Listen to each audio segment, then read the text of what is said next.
Subscribe to our YouTube channel and press the bell icon to get the latest updates.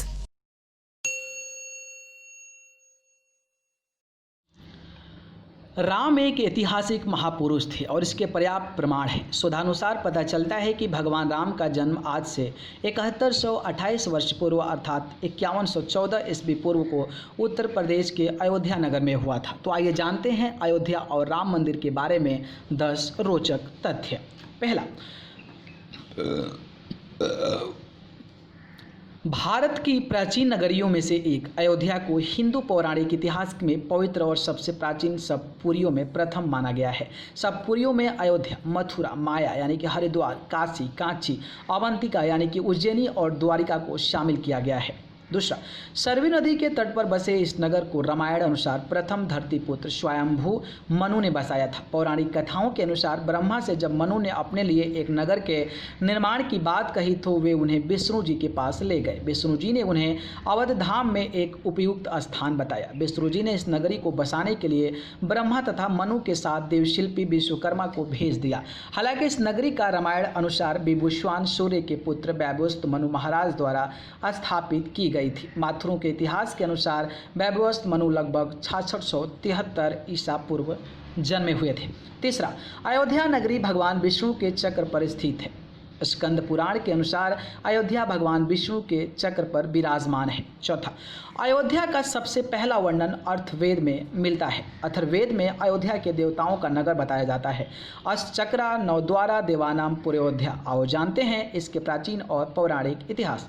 पाँचवां, 2000 साल पहले अयोध्या की राजकुमारी सूर्यरत्ना नुहिंग Hong okay आयुता Ayodhya बनी थी। दक्षिण कोरिया के गयोंगसांग प्रांत के किमहे शहर की महारानी। चीनी भाषा में दर्ज दस्तावेज सामगुक ईशा में कहा गया है कि ईश्वर ने अयोध्या की राजकुमारी के पिता को स्वप्न में आकर यह निर्देश दिया था कि वो अपनी बेटी को उनके भाई के साथ राजा सूरो से विवाह कराने के लिए किमहे शहर भेजे।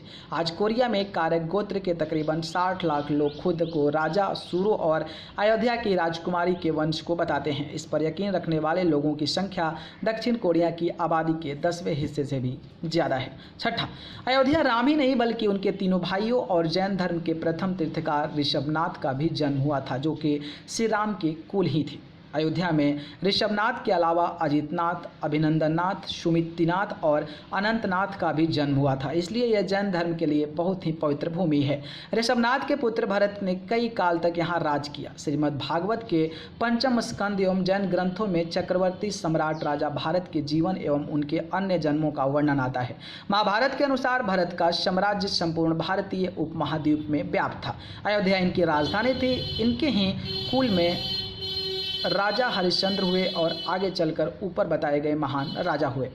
सातवां, अयोध्या के आसपास एक नहीं लगभग 20 बौद्ध विहार होने का उल्लेख मिलता है। ऐसा कहते हैं कि भगवान बुद्ध की प्रमुख उपासिका विशाख ने बुद्ध के सानिध्य में अयोध्या में धम्म की दीक्षा ली थी। इसी के स्मृति स्वरूप में विशाखा ने अयोध्या में मणि पर्वत के समीप बौद्ध विहार की स्थापना करवाई थी। यह भी कहते हैं कि बुद्ध के महापरिनिर्वाण के बाद इसी विहार में बुद्ध के दांत रखे गए थे। आठवां, अयोध्या सिख धर्म का भी पवित्र स्थल। यहाँ के ब्रह्मकुंड नामक स्थान पर गुरु नानक देव जी का तप किया था। नौवां, श्री राम के काल में अयोध्या के विश्व प्रमुख व्यापारिक केंद्रों में गिनती होती थी। वाल्मीकि रामायण के अनुसार यहाँ विभिन्न देशों के कारोबारी जाया आया करते थे। यहाँ महत्वपूर्ण प्रकार के शिल्प और अस्त्र शस्त्र बनते थे। यह हाथी घोड़े के कारोबार का भी केंद्र था। कम्बोज और बाहेर जनपद के सबसे बेहतर नस्ल के घोड़े का यहाँ कारोबार होता था।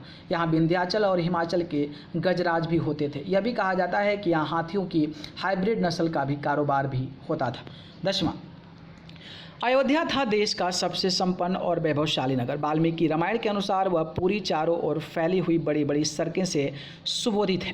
सड़कों पर नित्य जल छिड़का जाता है और फूल बिछाए जाते हैं, अर्थात इंद्र की अमरावती की तरह महाराज दशरथ ने उस पुरी को सजाया था। इस पुरी में बड़े बड़े तोरण द्वार, सुंदर बाजार और नगर की रक्षा के लिए चतुर शिल्पियों द्वारा बनाए गए सब प्रकार के यंत्र और शस्त्र रखे गए थे।